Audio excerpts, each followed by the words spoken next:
Chapter 1: Prehistoric Context and Fossils. Darkness enveloped the cave, with only faint light filtering through cracks in the rocky ceiling onto the ground below. In this dim space, 400,000 years ago, life unfolded to its own rhythm. The vast limestone caves in what would later be called China were like natural palaces, preserving stories from an era long faded into the past. When the first archaeologists stepped into these caves, they had no idea they were entering a priceless fossil treasure trove beneath thick layers of sediment. Fragments of prehistoric history awaited discovery. Each layer of earth, each pebble, was like a page in a book revealing a lost world. Fossils of ancient horses emerged like a painting of grace and strength. Their jawbones still bore traces of teeth used to grind tough grasses during harsh winters. Their sturdy hooves told tales of desperate escapes from predators. These were not the horses we know today, smaller, with shorter necks, but their eyes, if visible through the fossilized remains, would surely reflect the same fear and will to survive. Ancient turtles, armored like shields, stood as evidence of a different survival strategy, while horses relied on speed. Turtles chose resilience and defense. Their fossilized shells, though turned to stone over time, retained delicate patterns like maps marking their journey through the ages. They moved slowly but steadily, as if aware that the race for survival didn't always favor the swiftest. Ancient rhinoceroses, massive in size, left fossils stamped with the mark of power. Their horns, now mere impressions in rock, were once fearsome weapons in battles to protect territory and offspring. Thick bones like fortress walls and sharp canines like daggers told of a species perfectly equipped to face a brutal wilderness. But perhaps the most striking fossils belong to Homo erectus, the upright walkers, distant ancestors of modern humans.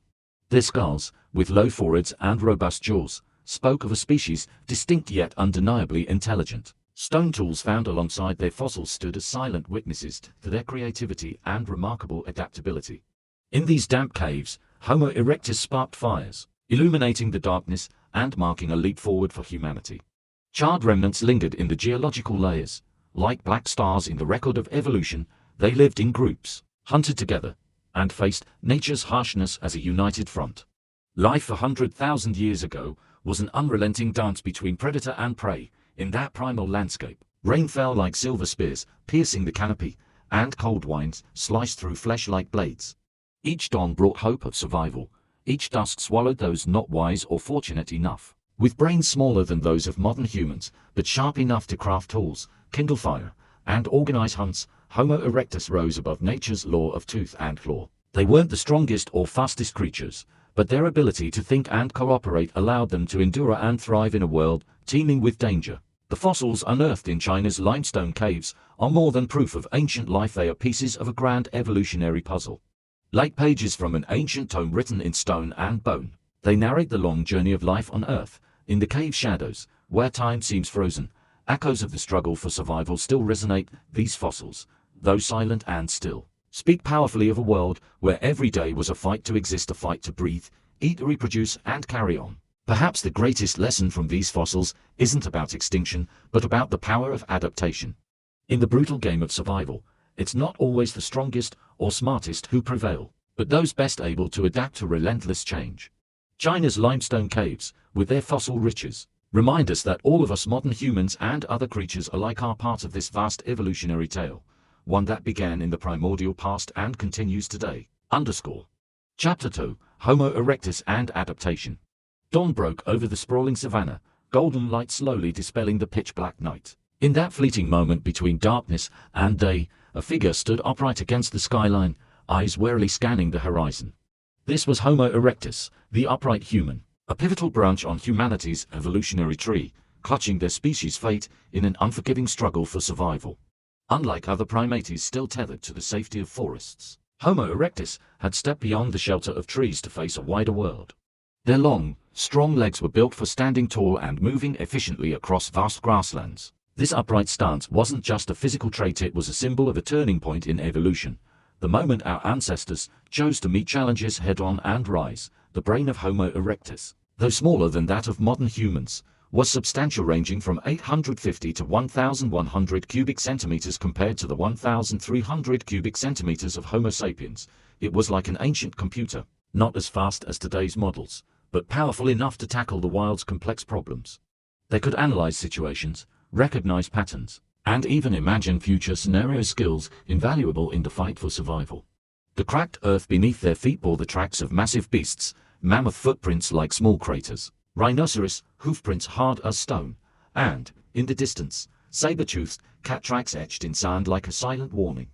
In this world, Homo erectus faced a stark choice: become hunters or become prey. They chose the former. In their hands, an ordinary branch became a sharpened spear, a rough stone turned into a dagger, and a long bone transformed into a club. These tools were extensions of their bodies, not claws or fangs, but creations of intellect, weapons no animal could conceive. They crafted teardrop-shaped stone axes, versatile tools for chopping, cutting, smashing, and digging, demonstrating abstract thought and manual dexterity. Fire, perhaps their greatest discovery, opened a world of possibilities. It wasn't just light in the dark, but a barrier against predators. It wasn't only warmth in freezing nights, but a means to transform food, turning tough meat into soft, digestible, nutrient-rich meals. Mastering fire was to Homo erectus what electricity's discovery was to modern humans, a technological leap that reshaped their lives entirely. Living in groups was another survival strategy. They understood strength lay in numbers and cooperation.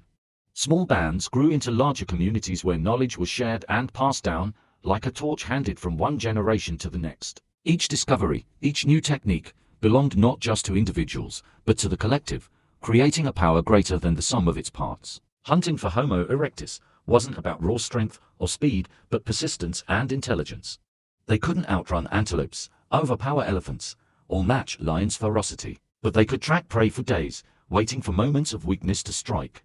They learned to read tracks, understand prey behavior, and predict movements. Hunting was more than killing, it was an art of observation, patience, and timing. Meat from hunting provided the protein needed to fuel their growing brains. One could say each bite not only nourished their bodies, but also their minds, laying the groundwork for further evolution. A varied diet of meat and plants helped them adapt to diverse habitats. From humid jungles to arid plains, migration showcased their adaptability further. From Africa, they crossed deserts, traversed plains, and scaled mountains to reach new lands in Asia and Europe. Each new territory brought fresh challenges, different climates, flora, and fauna, and each time, Homo erectus proved their remarkable resilience over time, generation after generation. Homo erectus evolved. While some groups migrated and adapted to new environments, others gradually gave rise to new human species: Homo heidelbergensis, Homo neanderthalensis, and eventually Homo sapiens, but their DNA, their lessons of survival and adaptation, still course through our veins today. In China's limestone caves, where archaeologists found their fossils, we can picture Homo erectus sitting by a fire, eyes vigilant against the darkness beyond. They weren't just survivors, they were conquerors. In the struggle for existence, they didn't merely endure, they thrived. Their fossils, silent in ancient stone, tell a powerful story of will, intellect, and unmatched adaptability, a tale of standing tall, not just physically, but mentally, to face a wild and merciless world. Chapter 3, Marks on Bones and Giant Hyenas. As torchlight crept deeper into the cave, white bone fragments gleamed into view, reflecting the flickering flames like countless shattered mirrors scattered across the dark floor. There was no order to how they lay, no burial rites, no signs of reverence or mourning, just broken bones, discarded like empty shells stripped of their meat. Archaeologists moved carefully through the chaos, each step carrying the respect the bones' final owners never received. They recorded, measured, and photographed, piecing together a story told in the language of bone and stone. The Homo erectus skulls stood out most. They weren't intact. Each bore systematic fractures and gaps, as if an unseen hand had deliberately smashed them in a patterned way. The bases were broken open, forming jagged holes like an egg cracked to spill its contents. These breaks weren't random, they hinted at a predator that knew exactly what it wanted: the brain, one of the body's richest sources of nutrients. Not just the skull's long bones like femurs and arm bones bore similar marks, they were split at the ends, exposing marrow cavities like bamboo sliced apart. Marrow, fatty and prized, was a vital food source in a prehistoric world where every calorie counted. At first, a grim hypothesis gripped the researchers. Could this be evidence of cannibalism?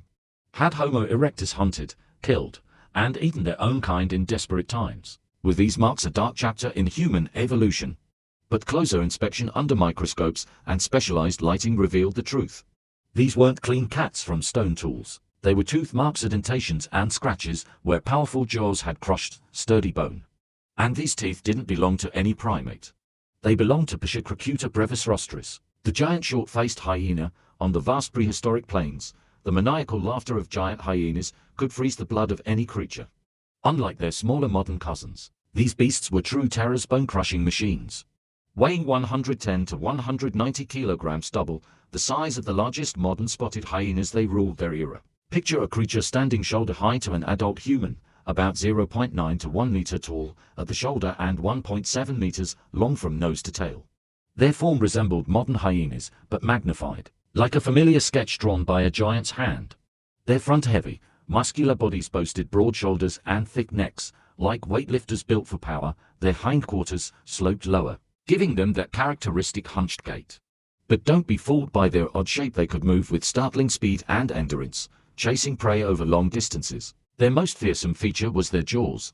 Imagine industrial pliers designed to shear metal, mounted on an intelligent, patient, tireless predator. Their bite could shatter the thickest bones, turning them into digestible fragments. Their unique digestive systems extracted calcium and minerals from bone, making every part of their prey a nutrient source. Hunting in packs like modern hyenas, their size and strength let them tackle much larger prey, young elephants, rhinos, and unlucky Homo erectus. They hunted not just with power, but with cunning, waiting for the perfect moment to strike. After a kill, unlike many predators that ate on the spot, giant hyenas dragged carcasses to sheltered spots, caves, rock crevices, or hidden ravines. This minimized competition and protected their prize. In these safe confines, they feasted undisturbed, cracking bones for marrow and smashing skulls for brains. This habit inadvertently created fossil troves like those in China's limestone caves. As unintentional collectors, giant hyenas gathered bones from various species, including Homo erectus, in one place. Over time, these remains were buried under sediment, fossilized, and became precious pages in Earth's archaeological ledger. Analyzing the cave bones, scientists noted a consistent pattern. Giant hyenas prioritized soft parts, muscle, organs, skin before moving to bones.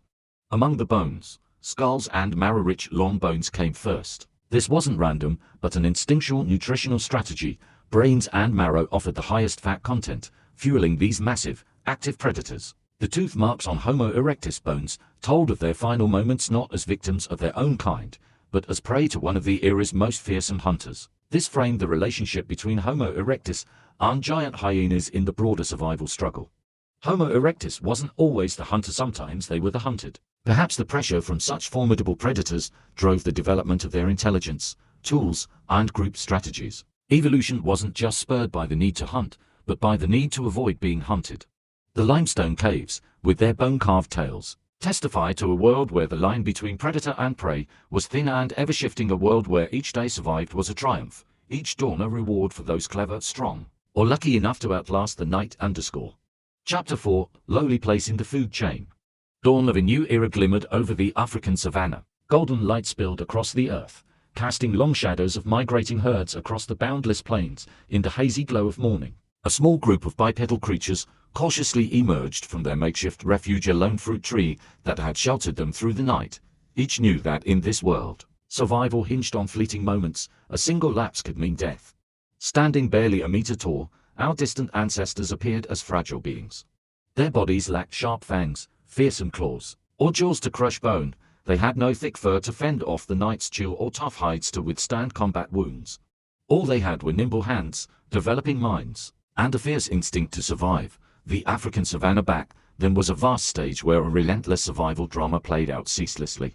And our ancestors, frail in physique, were mere bit players, always skulking behind the scenes to avoid the starring predators dominating the plains. Among them was Dinophilus, a saber-toothed cat with a powerful build and dagger-like fangs, a terror to all. It was a perfect killing machine, adept at stalking and ambushing prey. A single pounce could end an Australopithecus's life. But Dinophilus was just one of many foes. Chicxulub brevis rostris, the giant hyena twice the size of today's counterparts, wielded jaws that snapped bones like dry twigs. Their eerie, high-pitched laughter echoed across the plains like a death knell, chilling every creature like grains of sand in a storm. Our ancestors had to learn to survive in a world where victory was rare. Each day survived was a triumph, each meal scavenged a feat. As the sun climbed higher, its harsh rays pierced the sparse canopy, and a group of Australopithecus stumbled upon a fallen log sprouting a few mushrooms, like small squirrels. They hurriedly gathered food, eyes darting for danger. They competed for sustenance not just with predators, but with other scavengers. Food was like gold, dust in a desert, scarce and precious. Long-tailed monkeys often claimed the best fruit trees. Wild pigs and antelopes in droves stripped grasses and tasty roots bare. Even insects vied for crumbs. On a lucky day, the group might find a small antelope carcass, perhaps a predator's leftover kill. Even then, they waited until the big hunters had their fill, then rushed to snatch scraps before hyenas arrived. Like beggars at a feast of the mighty, they learned to live off what fell from the table. As dusk settled, the savanna shifted again. Daytime predators retreated, but nocturnal killers emerged. Like ghostly shadows, they glided through tall grasses, ears pricked, noses twitching for prey. The Australopithecus group, now safe atop a high branch, clung to their perch. Though not as adept climbers as their ape forebears, this skill was a precious gift, shielding them from ground-dwelling threats from above. They watched glinting eyes below predators, gazes drifting like wayward stars. Fear was their constant companion, a harsh but effective teacher. One of the group's eldest, a survivor of many rains and droughts, noticed something, a small stick with a pointed end. He picked it up, gripping it tightly, not a weapon not yet, but a beginning. A faint spark of an idea flickered in his eyes as he watched the hunters below. Their lowly place in the food chain taught our ancestors vital lessons: cooperation, observation, and, above all, adaptability. Like slender reeds bending in fierce winds, while mighty oaks snapped, their physical weakness forced them to cultivate other strengths: intelligence, patience, and planning. One day, these reeds would master fire, craft tools, and, step by step, climb the food chain. But that night, high in their tree, they remained small, trembling creatures in the dark, listening to the roars of the world's rulers. Chapter 5: Historical Events and Dangers from Wild Beasts. London's fog stretched out like a grey shroud, blanketing the cobblestone streets and ancient buildings of the city. Through the misty haze, gas lamps flickered weakly, like lost souls. It was 1875. The United Kingdom had become the mightiest empire in the world, one where the sun never set. Yet even as humanity prided itself on the grand achievements of civilization, they faced chilling reminders that they were never truly masters of the natural world. John Wilson, a 12-year-old boy, son of a well-off merchant, hurried through the back courtyard of the Royal Zoological Gardens. The air was thick with the growls and cries of exotic beasts from across the British Empire. John often sneaked into this area to watch the keepers prepare food for creatures from far-off lands. To a boy raised amid cramped streets and smoky factories, these wild animals embodied the adventure stories he dreamed of. But that day, fate had arranged an unusual encounter. Prince of Bengal, a massive male tiger brought from India just months earlier, had found a weak spot in his iron cage. The beast, with golden eyes glinting like ancient coins, lurked in the shadows. Its primal hunting instincts, honed over millions of years, sensed a rare opportunity. Like a streak of orange and black, it slunk from its enclosure, muscles rippling beneath its striped coat, each movement a deadly grace. John, engrossed in watching a keeper feed an elephant, didn't notice the danger creeping closer. He only felt a cold draft on his neck, an ancient instinct warning of peril his distant ancestors knew well. When he turned, Prince of Bengal loomed before him, a wall of muscle and claws towering over the untested boy. In that moment, John Wilson was no longer the son of a London merchant in the 19th century, nor a citizen of the world's greatest empire.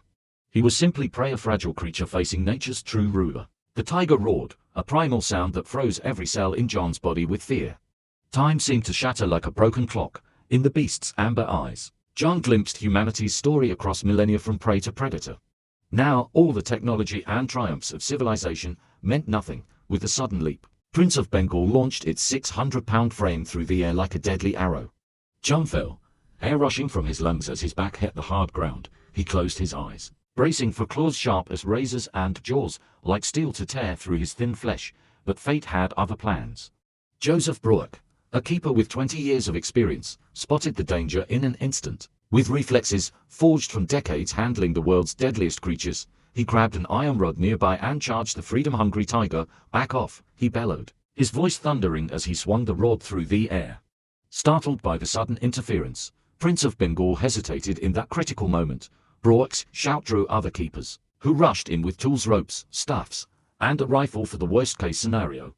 John, trembling and pale as paper, was dragged to safety by a younger keeper while the others encircled the tiger. With perfect coordination, they forced Prince of Bengal back, step by step, into its cage. John Wilson survived, thanks to the keeper's timely courage. But his tale was one of few lucky escapes. Far across the empire, in India's endless jungles, villagers weren't so fortunate. There, humans and tigers had waged a centuries-long war. Between 1800 and 1900, in Bengal alone, an estimated 100 people perished to tiger attacks. These predators, each needing vast territories, were pushed from their habitats by human expansion. In desperation and hunger, they turned to the easiest prey. Humans, infamous man-eaters like the Champawat tiger, claimed over 400 lives before being stopped. The Siliguri tiger took nearly 1,000 souls. Each story underscored that, despite civilization's feats, humanity never fully tamed nature. Back in London, John returned home with an incredible tale and a psychological scar that would last a lifetime. As an adult, he became a naturalist, dedicating his life to studying and conserving the wild creatures he once feared. His story reflects a shift in humanity's bond with predators, from helpless prey to protectors of those who once hunted us. A remarkable reversal, but also a reminder of our responsibility. Meanwhile, in its iron cage at the Royal Zoo, Prince of Bengal gazed out with wise, golden eyes. In that stare lay the memory of millions of years as an apex predator, a power even the industrial age couldn't fully subdue. Behind those bars, the fragile line between civilization and wilderness endured as a quiet warning. Chapter 6. The concept of trophic levels in life's grand dance. Every creature has a role, a part scripted long ago in the endless play of survival.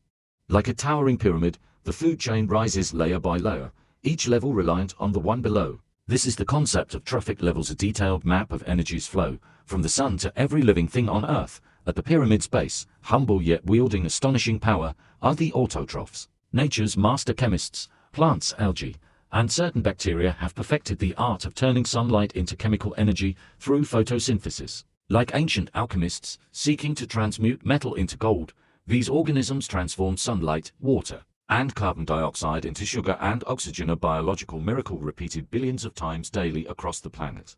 While the Amazon rainforest soaks up sunlight and churns out oxygen for the world, tiny photosynthetic bacteria in the oceans quietly contribute a massive share of Earth's breathable air. These autotrophs, dubbed producers, form the first trophic level, the bedrock all other life depends on. The second tier belongs to primary consumers, the herbivores, from massive elephants roaming African plains to delicate deer in North American forests, from migrating antelope herds to docile cows. They all share one trait: they draw energy from plants. In the distant past, our ancestors joined this group. Small bands of Australopithecus roamed African savannas, gathering berries, seeds, and roots to survive. Like other herbivores, they relied entirely on the plant world's bounty.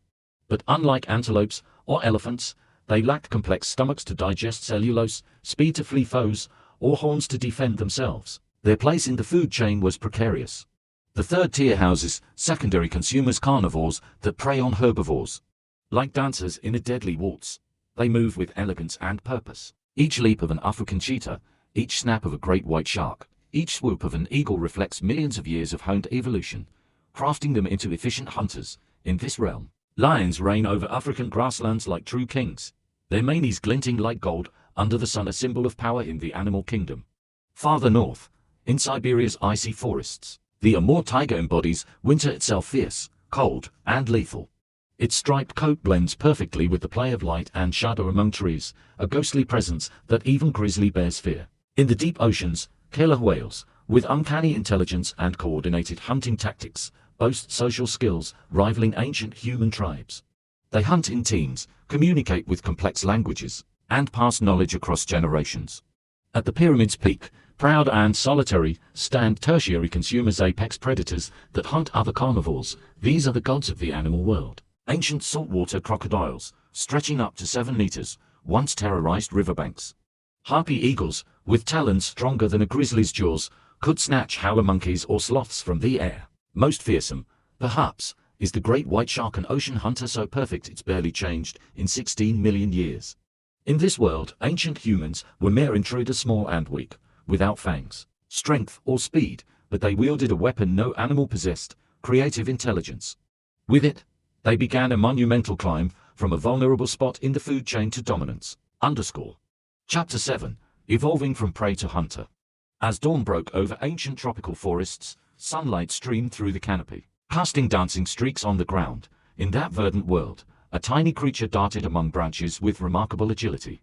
Purgatorius, one of our earliest primate ancestors, was little bigger than a squirrel, with large round eyes and a long, curling tail for balance on slender limbs. Its world was a vibrant feast of ripe fruits and fragrant flowers, a miniature universe it had perfectly adapted to, with a nose keen as a biological radar. Purgatorius could detect sweet berries from afar.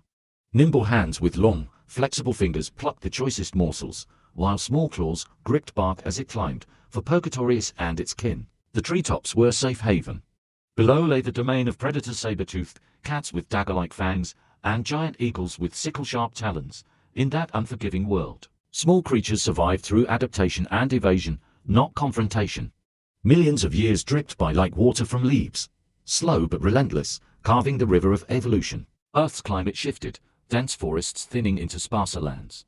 Amid this change, a new creature emerged, taller, more upright, with a far larger brain than its tiny forebears, Australopithecus. The first ape-like humans straddled to worlds no longer fully arboreal like Purgatorius, yet not wholly terrestrial. They were nomads between realms, belonging to neither fully but avian to none. Walking bipedally on the ground yet able to climb when needed, Australopithecus marked a pivotal step in our evolutionary journey. With these ape-like humans came a key shift in diet, one that reshaped our ancestors' place in the food chain. Though still eating fruits, nuts and leaves, they began adding meat. As afternoon faded over an African savanna, the sun a fiery orb sinking below the horizon, a small Australopithecus group moved warily through chest-high grass. Their noses twitched not for ripe fruit like their Purgatorius kin, but for the scent of meat, of death and decay.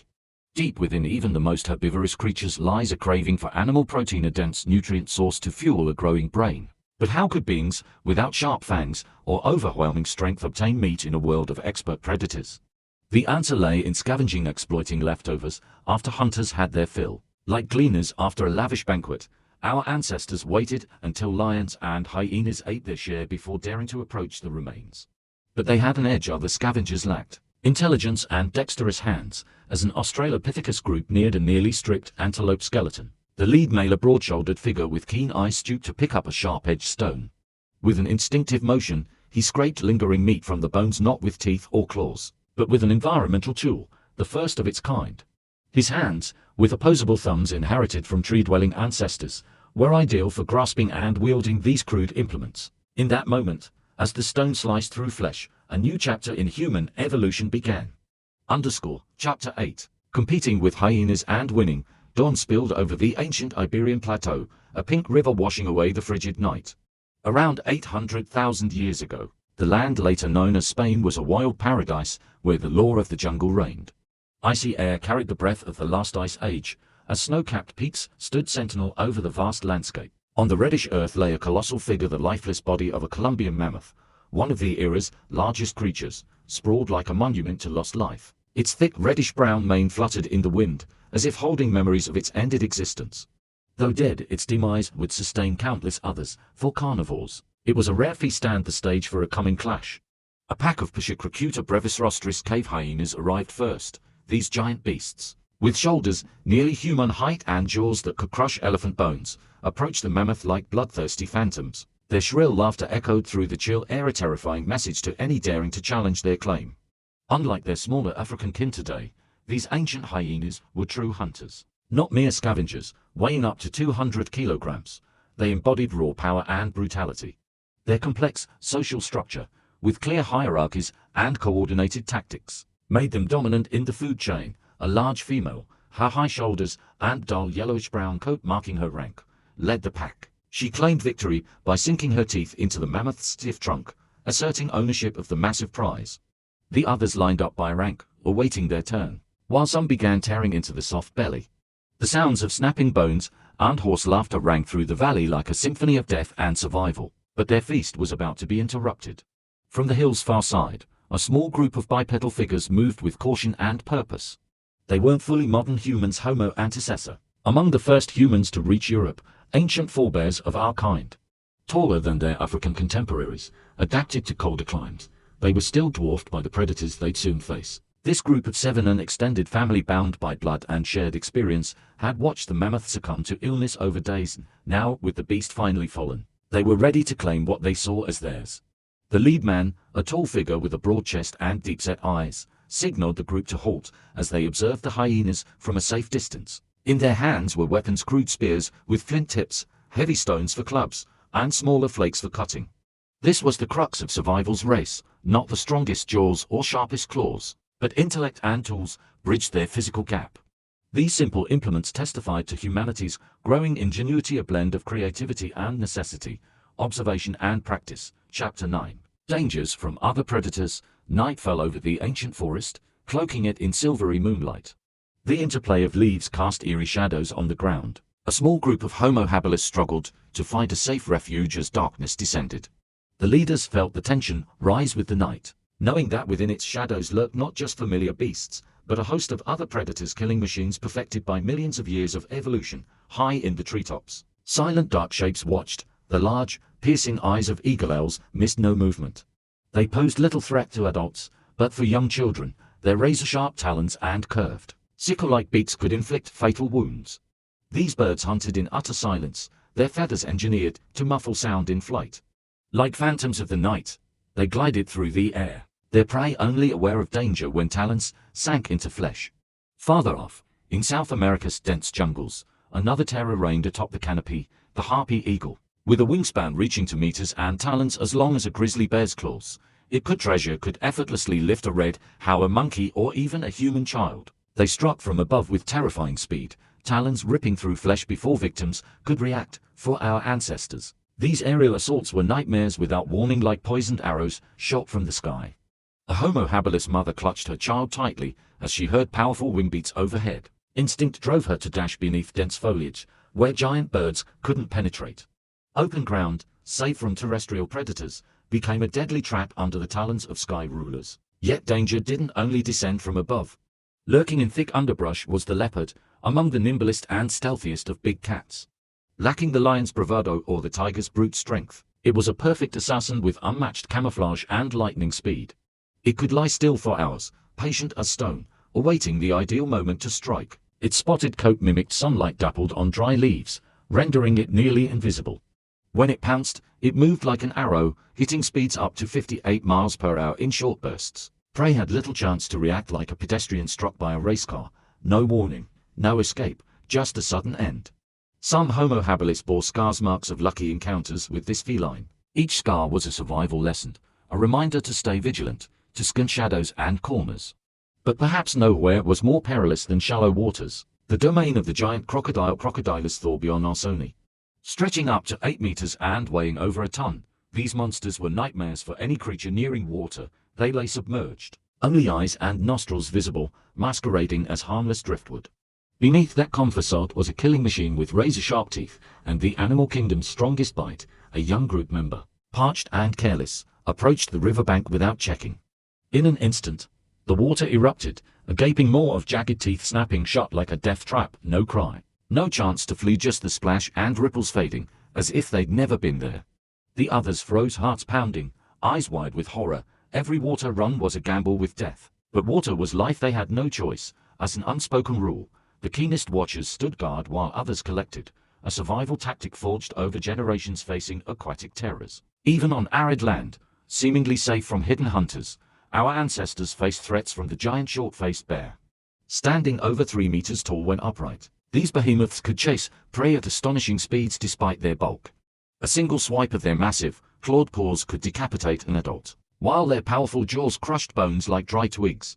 Unlike modern omnivorous bears, these prehistoric giants were primarily carnivorous, and our distant kin often graced their menu. They also competed with humans for shelters, especially caves, offering respite from harsh weather. Many times, a Homo habilis group found an ideal cave only to discover it claimed, and such encounters rarely ended with human survival. An elder, surviving more seasons than any, bore long facials, scars, a legacy of a youthful brush with a short-faced bear. His rare survival became a lesson for the young about the giant's danger in a world without books or schools. Such survival tales were education, the difference between life and death. As night deepened, the Homo habilis group found shelter, a shallow rock overhang, enough to shield, but too open to house large predators. They huddled together, seeking warmth and safety in numbers. Watchful eyes peered into the dark, where growls and shrieks of unseen creatures echoed. For these early humans, the world wasn't just dangerous, it was a relentless battlefield. Each day survived was a victory. Each healed wound a precious lesson. Chapter 10. The Role of Fire. A storm rolled in from the west, awakening the sky with furious roars and lightning that tore through the night like rips in a vast black fabric. A band of Homo erectus huddled in their cave, eyes wide with fear and awe at nature's fury raging outside. The mountain trembled with each thunderclap, and then the unthinkable happened. A colossal bolt, blazing like a god's arm, struck an ancient oak nearby. In an instant, the tree ignited. Flames danced across its branches, 1,000 writhing red serpents. The fire spread swiftly in the wind, devouring bushes and dry grass in its path. Normally, the primal band would flee fire. Like all creatures, fire, after all, was a destroyer. But that day, something shifted. A young man, his eyes brighter than the others, gazed at the blaze with curiosity rather than dread. As the storm calmed and the fire dwindled, he edged closer, feeling warmth radiate from the smoldering branches. This was 500,000 years ago, a turning point in human evolution. Fire's discovery wasn't a single event, but a slow process spanning generations of learning, experimentation, and sometimes painful burns at first. Our ancestors could only harness wildfires, those sparked by lightning or volcanic eruptions. They kept them alive, nurturing them like precious beings. If a fire died, they might wait months or years for another. Tribes with fire grew stronger, and guarding it became a sacred duty. It took tens of thousands of years for humans to learn to create fire from striking flint, rubbing wood, or other primitive methods. When they did, a true revolution began. Fire, once every creature's feared foe, was tamed, becoming humanity's mightiest ally. On a winter afternoon in Europe, 400,000 years ago, a Homo heidelbergensis group gathered around a fire, their faces lit by its warm glow while snow blanketed the world outside. An elder woman placed a slab of game on a hot stone near the flames. It sizzled, the aroma filling the cave, stirring everyone's senses. Cooking, one of humanity's greatest innovations, transformed how we ate. Cooked meat wasn't just tastier, it was safer, killing parasites and bacteria. More crucially, it unlocked nutrients raw food withheld, like a key to a hidden hoard, boosting calorie intake from the same amount. This was vital for our ancestors' growing brains, organs demanding immense energy. The modern human brain, just 2% of body weight, consumes 20% of our energy, a feat partly enabled by cooked food's bounty. On an African savanna night 100,000 years ago, an early Homo sapiens group sat by a fire, its light a barrier against the dark and the predators within. Cave lions and giant hyenas, fearless in shadows, kept their distance from the flames. Fire became humanity's first weapon against apex predators. While most animals instinctively fled fire, humans wielded that fear for protection, crafting a safe zone, a tiny bubble of civilization amid the wild. But fire wasn't just defense. A young man carefully held a long stick, one end dipped in resin and wrapped with plant fibers. He thrust it into the flames, and it flared into a torch. With this light, humans explored deep caves, hunted at night, and extended their reach beyond daylight's limits. On a Levantin hillside 70 years ago, an aging hunter worked a wooden spear, heating its tip in embers until it smoldered, then sharpening the charred end with a stone. Fire revolutionized toolmaking. This fire hardening produced tougher, sharper, more durable weapons. From spears to pottery, metal forging to glassmaking, fire unlocked technology's door. With fire, the old hunter told his watching grandson, "We can shape the world to our will." He wasn't exaggerating. Fire gave humans power to alter their surroundings like no other species. They burned forests to create hunting grounds and cleared land to favor desired plants. Around 40,000 years ago, in a European cave, a modern Homo sapiens group sat by a fire, not just for warmth or food. Its light danced on vivid wall paintings of mammoths, wild horses, and hunts. A man spun tales, his deep voice echoing as shadows played, weaving a mystical aura. Children and adults listened, wrapped by stories of gods and heroes. Fire fostered a social space, where night gatherings shared knowledge and strengthened bonds. The dawn of culture as we know it.